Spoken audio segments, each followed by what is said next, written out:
તો આપણે ઘાટું થઈ ગયું છે આ રીતનું. જો આ રીતનું ખાઈ જાય. તો હવે આપણે આ અંદર નાખી દઈએ.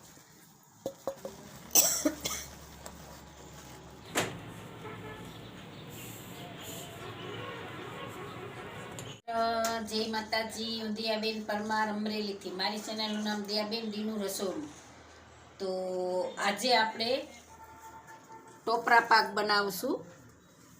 તો માવાવાળો આપણે ટોપરા પાક બનાવવાના છે. એટલે આપણે એક વાટકો ટોપરું લીધું છે, જે આ રીતનું બજારમાં આવે ઝીણું. અને 200 ગ્રામ આપણે માવો લીધો હતો, એને આ રીતે ખમણી લીધો છે. અને થોડાક આપણે કેસર લીધું છે, એને આપણે આમાં પલાળી દીધું છે થોડું. અને એલચી લીધી છે, 3 થી 4 એલચીને ખાંડી લીધી છે. અને આપણે ખાંડ લીધી છે અડધો વાટકો. અને 2 ચમચી આપણે દેશી ઘી લીધું છે. અને થોડુંક આપણે દૂધ લીધું છે, અડધો વાટકા જેટલું. તો પહેલાં ગેસ ચાલુ કરીશું આપણે.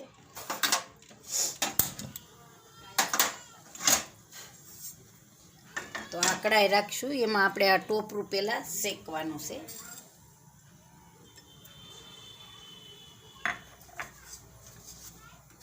તો આને આપણે એમનેમ શેકવાનું છે ખાલી થોડીક વાર.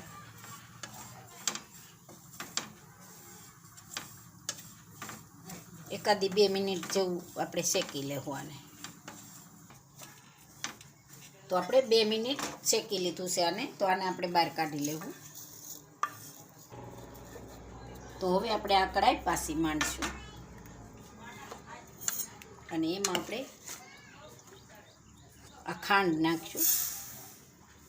અને ઉપર આપણે દૂધ નાખી દેવું. તો એને આપણે ઓગળવા દેવાનું છે આને. ઘડીક વાર ખાંડ ઓગળી જાય એટલી ઘડી આપણે આને રાખવાનું. તો આપણે ખાંડ ઓગળી ગઈ છે, એકદમ સરસ ઓગળી ગઈ. તો આપણે આ કેસરવાળું દૂધ છે એ નાખી દેવું આમાં. અને 1 ચમચી આપણે એમાં ઘી નાખી દેવું.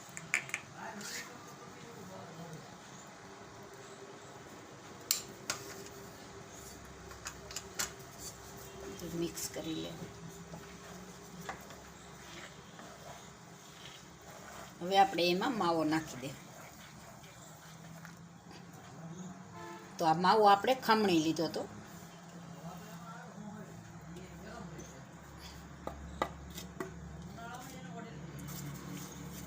હવે આપણે આને મિક્સ કરવાનું છે.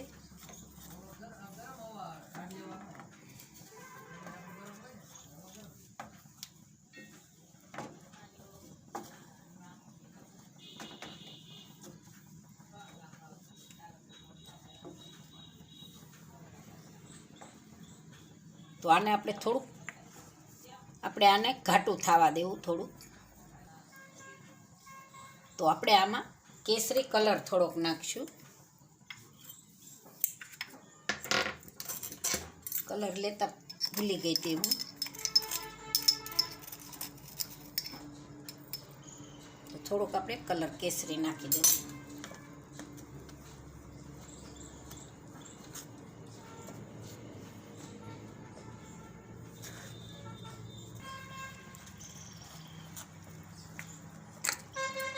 આપણે એલચી પાવડર નાખી દઉં.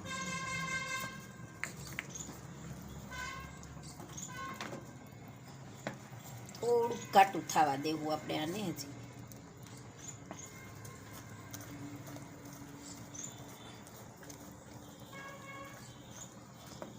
એકાદી મિનિટ જેવું આપણે આને ઘાટું થોડુંક થવા દેવું. તો આપણે ઘાટું થઈ ગયું છે આ રીતનું. જો આ રીતનું ઘાટું આપણે કરવાનું. થોડુંક ઘાટું થઈ જાય એટલે માવો એકદમ સરસ આમાં પાકી જાય. તો હવે આપણે આ અંદર નાખી દઈએ. બધું મિક્સ કરી લેવું.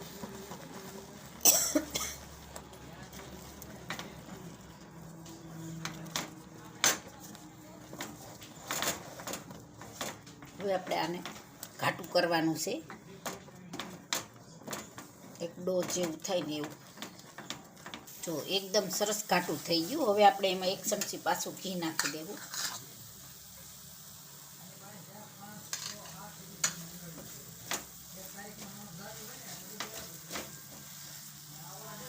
1 મિનિટ જેવું જ આપણે આને હલાવવાનું છે.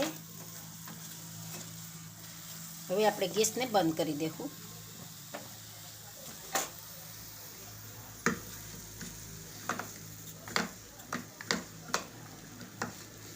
હવે આપણે આ ડીશમાં ઘી સોપડી લીધું તો એમાં આપણે આમાં લઈ લેવું.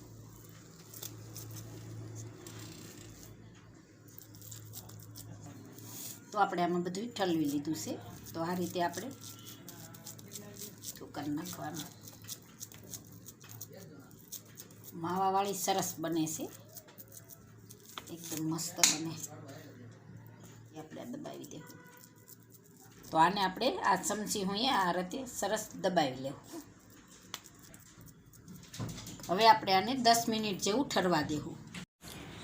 તો આપણે આ ઠરી ગયું છે એકદમ સરસ. તો હવે આપણે આને કટિંગ કરી લેવું.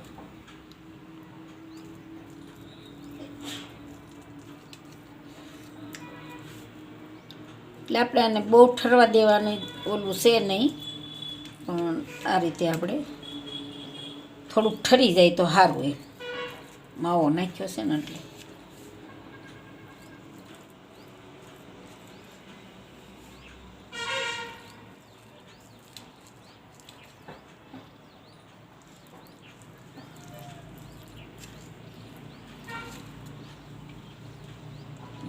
થોડાક મોટા રાખીશું આપણે.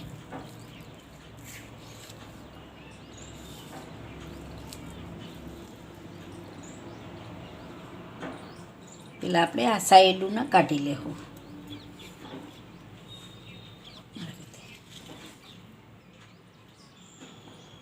પછી આપણે આ કાઢી લેવું ટેપલા.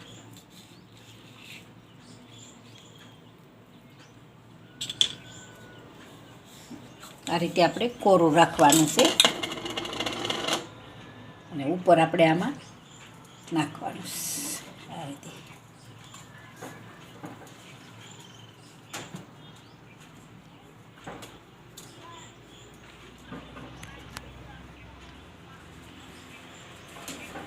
તો બધી આપણે કાઢી લેવું આ રીતે. તો આપણે આમાં બધી કાઢી લીધી છે.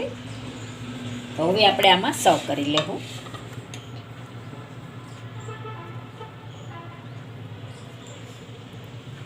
એકદમ મસ્ત બની છે, માવાવાળી સરસ બને છે.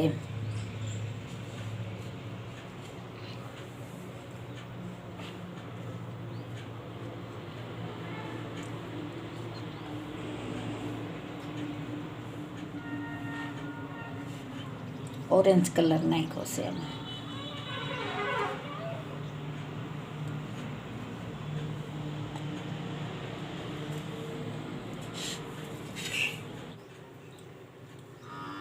તો તૈયાર છે આપણો માવાવાળો ટોપરા પાક. જો મારી રેસીપી પસંદ આવે તો લાઈક કરજો, શેર કરજો અને સબસ્ક્રાઈબ કરજો. બેલ આઇકન જરૂર દબાવજો. કોમેન્ટ કરીને કહેજો કે તમને કેવો લાગ્યો માવાવાળો ટોપરા પાક.